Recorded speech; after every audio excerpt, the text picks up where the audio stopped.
How can you treasure devotion? At this point in our Treasuring God series, we're starting to get a pretty good understanding of what it means to treasure something. To really treasure something means that we understand that it has tremendous value. Treasure is special, rare even. It's worthy of being cherished. Over this summer, Caleb and Esther both had birthdays. Caleb's birthday's in June and Esther's is in July. Caleb got a gift card to Target for his birthday, and he decided to use some of that money to buy a birthday gift for Esther. He knew that she really wanted a Squishamallow. Here's the one. He knew that she really wanted one of these, and so he decided to use some of his money to buy a Squishamallow. Now, Esther knew that Caleb got the Squishamallow for her, but she had to wait until her birthday before she could open the gift and really start to enjoy it. It was so clear that Caleb understood that Esther would treasure the Squishamallow, and Esther did treasure the Squishamallow. She waited and waited until the birthday, and then when she finally was able to receive the gift, it's so clear that she loves it and that it's special to her. She takes care of it, snuggles it in bed every night. It's something clear that, because she treasures it, here's how she's going to treat it. But when you start to talk about other things, so things that aren't physical things, it can get a little harder to wrap our minds around what it's like to treasure that thing. We can all wrap our mind around something that we treasure. We can think about all the practicals, the tangible, physical element of it. Okay, it's sitting right in front of me, and so I treasure it. But how can you treasure something that you can't pick up and hold? How can you treasure something like devotion? It can be hard to grasp. You're like, well, I can't quite put my finger on how do I treasure this thing. Now, we know that devotion is more than just a positive feeling about something. It goes far deeper than that. I like baseball and I like guitar.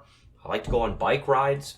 And those are some of my favorite things. But I'm not really devoted to those things. And I'll start to explain why. For our purposes today, I'd like to define devotion as love and loyalty expressed in action. Love and loyalty expressed in action. There's a lot of tangible ways to recognize devotion. And as we go through some examples, I'm sure that you're going to be able to see that both love and loyalty are being combined, and the result is action. I want to hit a couple of passages quickly to illustrate this. So in 1 Kings chapter 8, Solomon had just finished building the temple. Once it was finished being built, it was time to bring the Ark of the Lord into the temple. And everybody from Israel was there, and Solomon says this prayer of dedication for the temple. And as he's closing out the prayer, he has a great amount of hope for the people. And he ends the prayer by saying this. In 1 Kings chapter 8, verse 61, he says, "Let your heart be completely devoted to the Lord our God, to walk in his statutes and to keep his commands, as it is today." This is a prayer of love and loyalty. It's a matter of the heart. Solomon says, let your heart be completely devoted. You don't usually say that someone is devoted to something if their heart isn't involved. Devotion requires a certain foundation of love. And in the second half of the verse, we see the result of this kind of devotion, which is coming from the heart. If people are completely devoted, then they will walk in his statutes and keep his commands. In short, they'll be loyal to the Lord their God by living in a way that honors him. So devotion is love and it's loyalty expressed in action, in the way that you live. In the New Testament, after the very first gospel message was preached, we see the beginning of the first century church.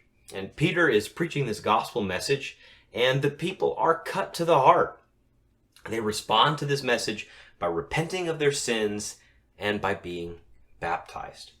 It's an exciting scene, and immediately after this amazing story, we get this really great description of what these people were like, how they lived. Here, check it out. It's probably familiar to some of us. In Acts 2:42, it says they devoted themselves to the apostles' teaching and to fellowship, to the breaking of bread and to prayer. And these are all ways to express love and loyalty. To be committed to the apostles' teaching. This means that the disciples stuck with the teaching, even when it was hard to understand, or it was different from what they had previously known, or when they were persecuted for doing it. They were committed to the apostles' teaching. They were devoted to the fellowship. This means that they must have gotten together even when it wasn't easy to do so. There were obstacles to getting together, to encouraging the brothers and sisters, but they still found a way to make it happen. Would somebody confidently say that you are devoted to the fellowship? That they devoted themselves to the breaking of bread. It was clear that the first Christians loved one another so much that they spent time with one another. They ate meals with one another. They were in each other's homes.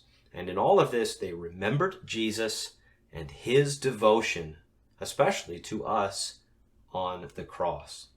And of course, they were also devoted to prayer. The beginning of true love and loyalty is rooted in relationship. And in prayer, we strengthen our relationship with God and with one another.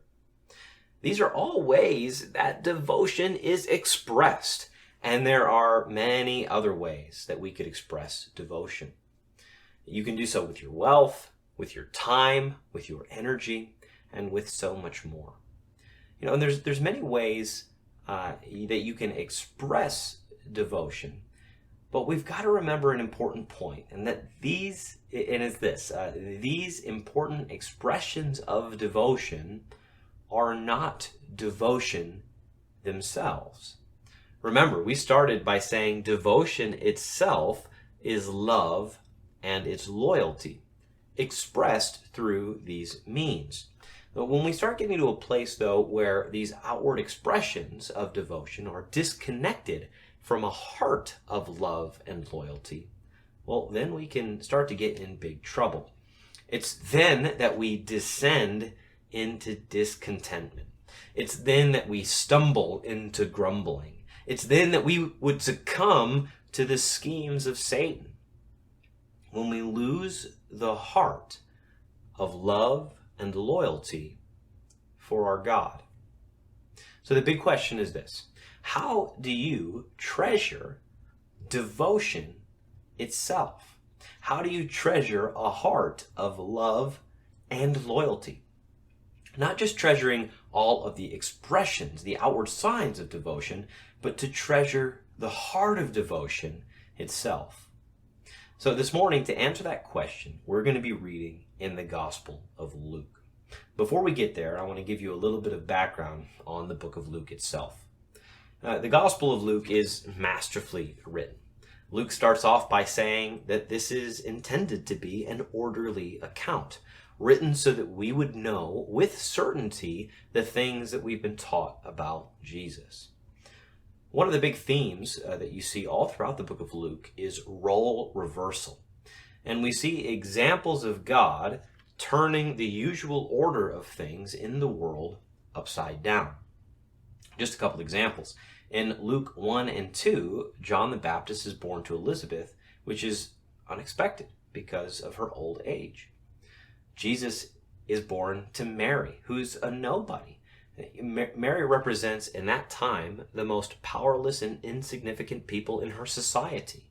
She's young, female, poor, yet God has chosen her, of all people, to be the mother of the long-awaited Messiah. And there are many other examples. But when Jesus came, he challenged people's expectations and he turned their world upside down. So what did Jesus have to say about being devoted? How can we express a heart of love and loyalty? Not just treasuring the expressions of devotion itself, but the heart of devotion itself. I see at least 3 answers to these questions, all found in Luke chapter 14. And so that's where we're going to spend the rest of our time here, is in Luke 14.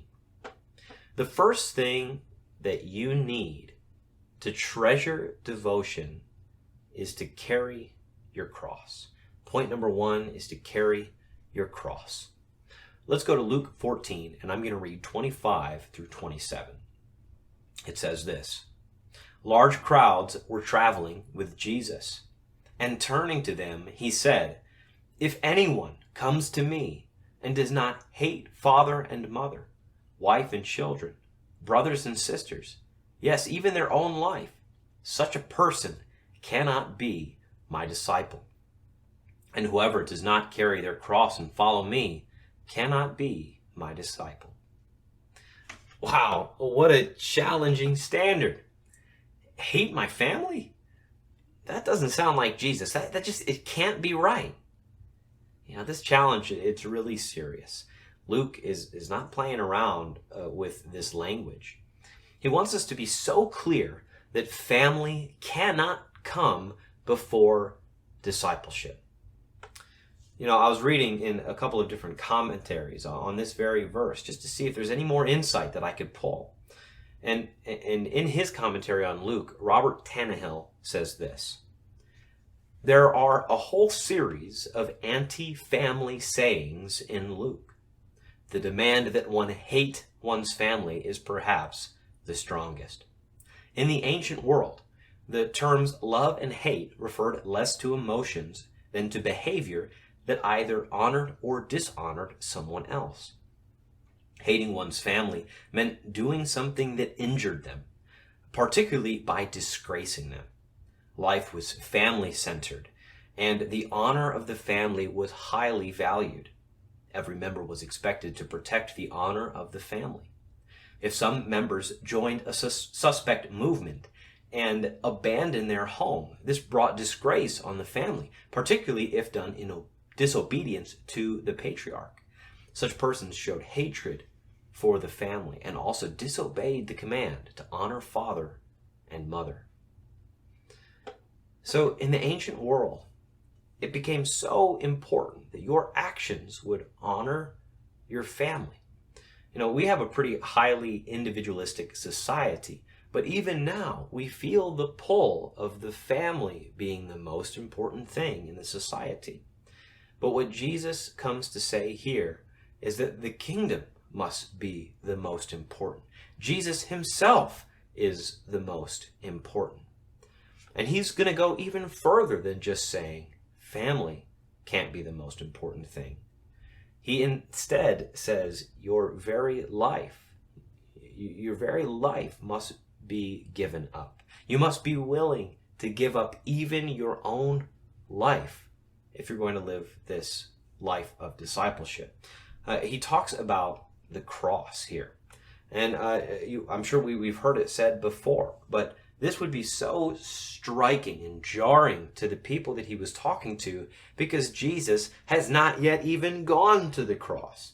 But he starts to talk about the cross as a way for people to understand the intensity, the severity, the passion behind this call to be disciples.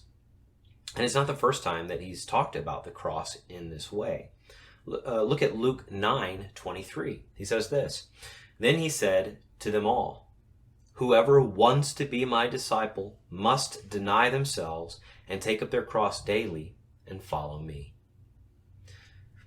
Now this is another challenging call, but it's a similar one to the one that we've already read here in Luke.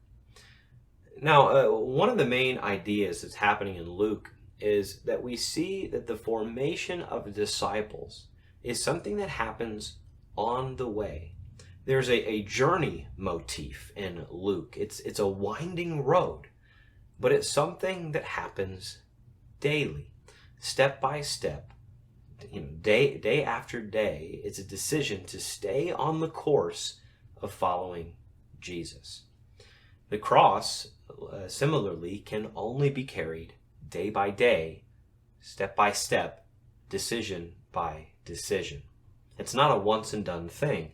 It's a journey that you've got to choose to continue to stay on. This passage highlights so many important elements of discipleship. It says, whoever. Okay, this is the same standard for everyone. Whoever wants to be my disciple. This is ultimately a choice for everyone. Do you want to choose this life or do you not? If you want to be a disciple, though, this is what it's going to be like. None of us can change that standard. If you're a disciple of Jesus, then you're following his standards, not your own. Must. This is not optional. Sure, it isn't easy, but it's not optional. We've got to be clear about that from this passage. And what must we do? Deny ourselves.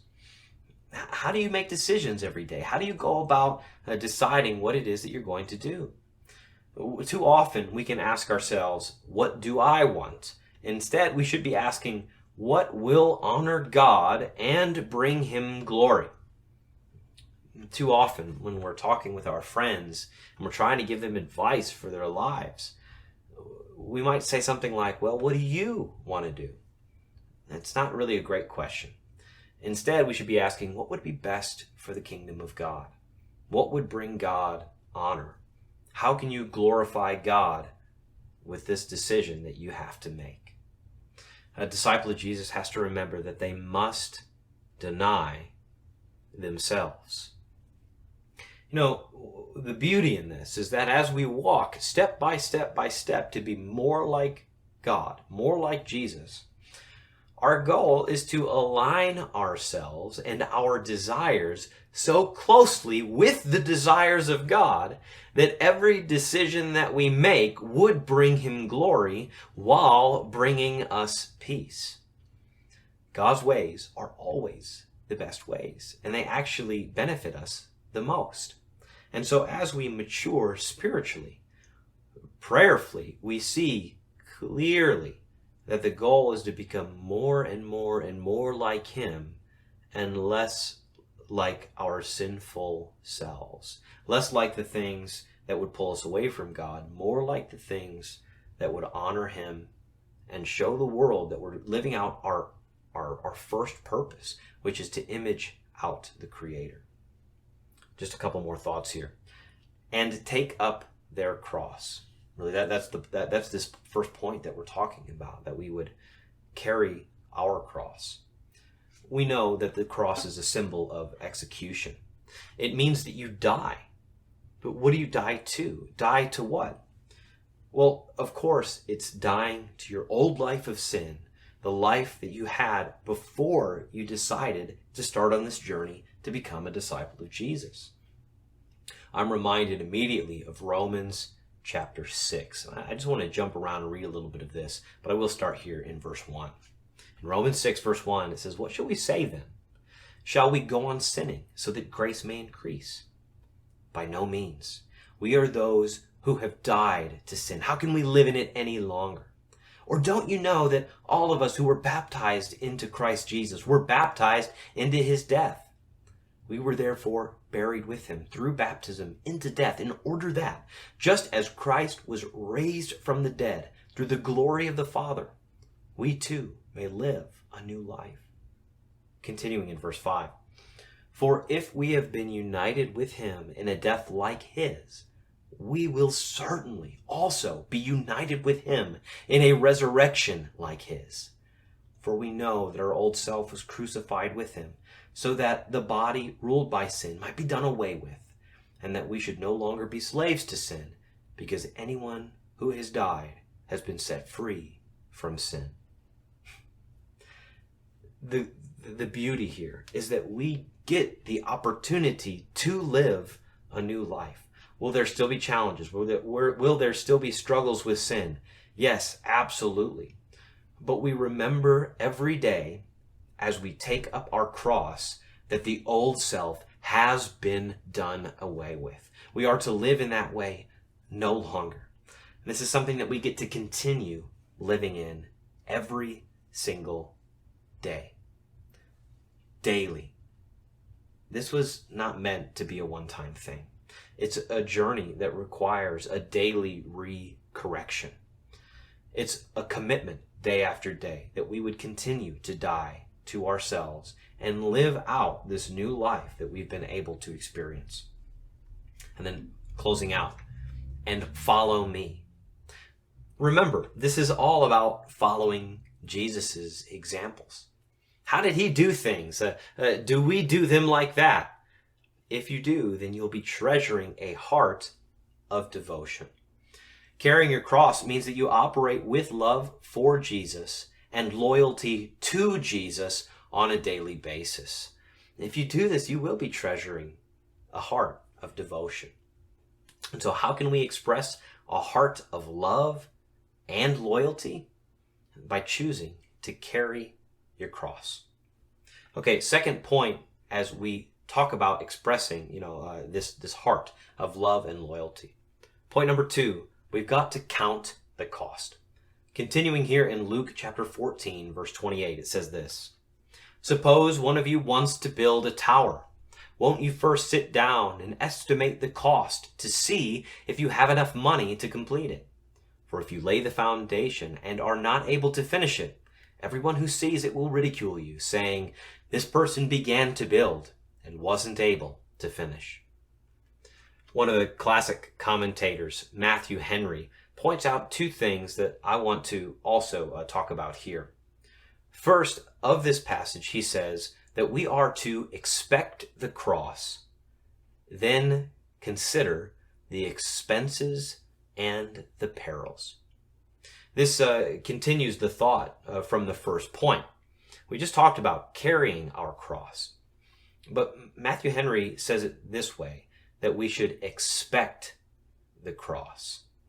I find that very challenging, and it also just makes sense. We should expect, as disciples of Jesus, that at the very least, we too need to carry our cross.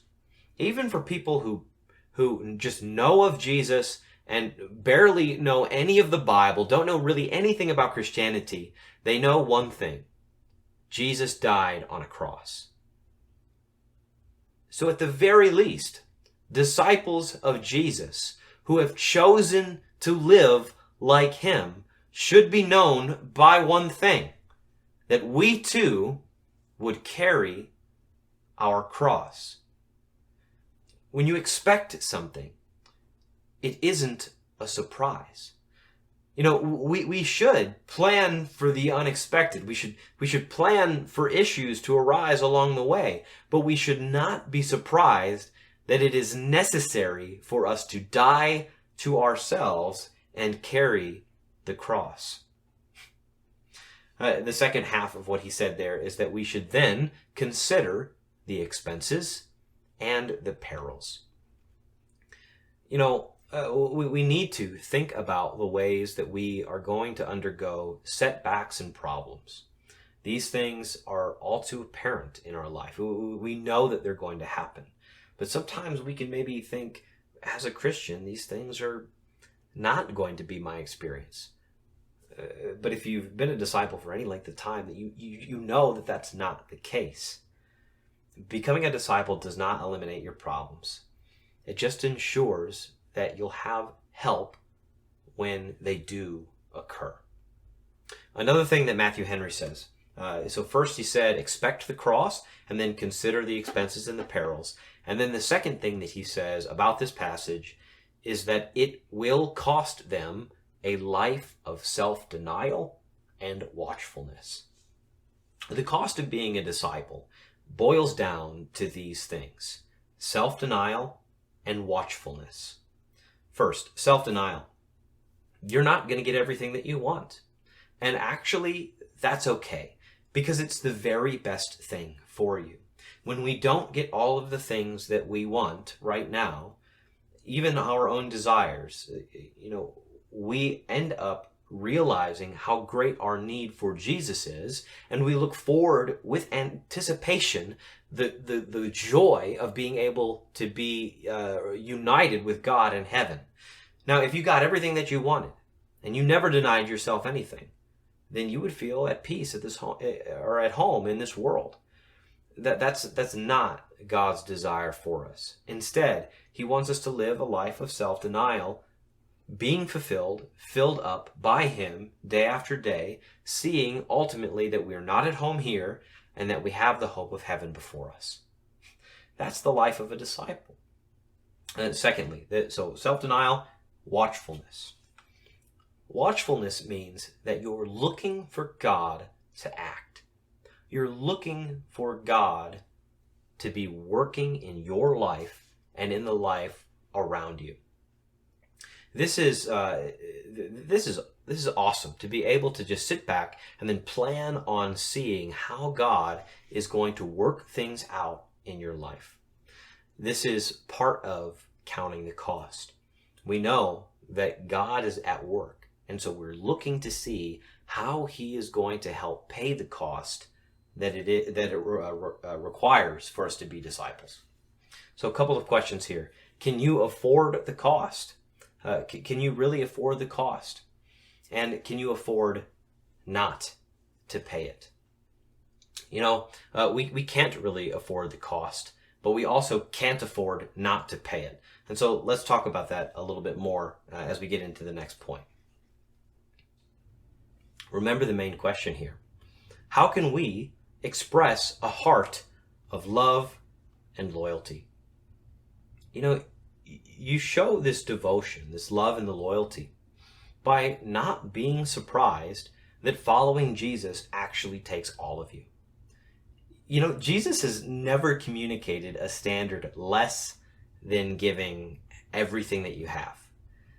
So why would we be surprised when discipleship to Jesus is hard? It's difficult. Why would we be discouraged by the high standard? We counted the cost and we realized that the cost was everything that we have. When the rich young ruler comes to Jesus and he says, "What's the greatest commandment?" Jesus doesn't hesitate. He says, "Love the Lord your God with all your heart and with all your soul and with all your strength and with all your mind, and love your neighbors as yourself." So how can you express a heart of love and loyalty? Not just treasuring the expressions, the outward things of devotion, but to treasure the heart of devotion itself. Well, you can and you should remind yourself all the time that the standard and the expectation for every disciple is to give everything that you have to being a disciple of Jesus. We shouldn't get caught up in constantly measuring ourselves by this high standard and then feeling discouraged that we fall short, because we always will fall short. So if your self-worth is tied to your performance in an effort to reach this standard, well, then you will never measure up. However, we must be honest with ourselves. The standard is very plain. Being a disciple requires that you do give up your all. The standard is nothing else. Do you treasure that standard? Do you get excited by it? Or does it discourage you? If it discourages you, then you may be missing the big picture. We'll talk about that here in a second. After deciding to carry the cross and then counting the cost, there's one more thing that you need to do to really treasure a heart of devotion. And that's going to bring me to my third point, which is this: consider it lost. Consider it lost. Let's go ahead and we'll close out with this third point and read Luke 14:31 through 33. Here's what it says. "Or suppose a king is about to go to war against another king? Won't he first sit down and consider whether he is able with 10,000 men to oppose the one coming against him with 20,000? If he is not able, he will send a delegation while the other is still a long way off, and will ask for terms of peace. In the same way, those of you who do not give up everything you have cannot be my disciples. We should circle back to that question that we asked before. Can you afford not to surrender? This parable makes it very clear that when we see ourselves faced up against God, there's only one solution, and that is a total and complete surrender to him. We must recognize in this parable that we are the smaller army and that salvation can only be found by relying on him. Not by whether or not we have perfectly carried our cross, like we were talking about with the first point. If that was the case, then we would all be doomed. None of us can live up to that perfect standard of carrying the cross every single day. There was only one who could carry the cross, and that was Jesus. He has filled in the gap for us, though the standard for us still is to strive every day to carry the cross like him. We're not being judged by whether or not we correctly considered all of the expenses and all of the perils of discipleship. There's no way that you would have been able to know everything that you were going to get yourself into by being a disciple of Jesus. Again, if that were the case, we would be in deep trouble. None of us have the foresight to be able to consider and perfectly estimate the exact cost that it would require for us to be disciples. This means that there's only one strategy that we can give. There's only one strategy that we can adopt to really be able to have a heart of true devotion. The only thing that we can do is plan on giving everything that we have, surrendering all that we are to God, and letting Jesus fill in the rest.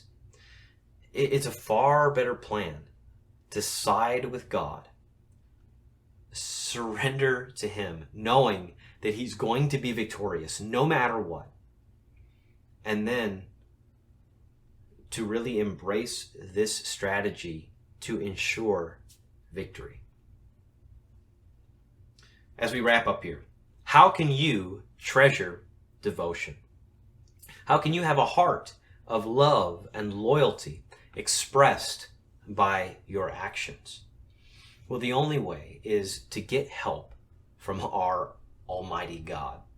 And this is a process that does go day by day. I want to end our time today by reading Psalm 121. And this psalm in particular is sung on the journey. It's as the people were on their way to worship God, they would sing this psalm. And so I want to close out with this psalm as we understand as well that this is a journey, it's a process, and we're step by step getting just a little bit closer to God every day. We'll start here in Psalm 121, verse 1. A song of ascents. I lift up my eyes to the mountains. Where does my help come from? My help comes from the Lord, the maker of heaven and earth. He will not let your foot slip. He who watches over you will not slumber. Indeed, he who watches over Israel will neither slumber nor sleep. The Lord watches over you. The Lord is your shade at your right hand. The sun will not harm you by day, nor the moon by night. The Lord will keep you from all harm. He will watch over your life. The Lord will watch over your coming and going, both now and forevermore. We can be sure of one thing for sure. God is devoted to us, and that's a fact that's worth treasuring. God is the one who provides the help. God is the one who will prevent your feet from losing their grip. God never sleeps. That's devotion. He's watching over us, protecting us.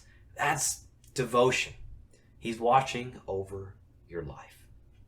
So the big question, how do you treasure devotion itself? How do you treasure a heart of love and loyalty? Well, we've got to do three things. Carry our cross, count the cost, and then consider it lost. If we do these things, it will be a blessing to our lives now, and it will ensure that we get to live with God forever. And so let's treasure devotion every day. Amen.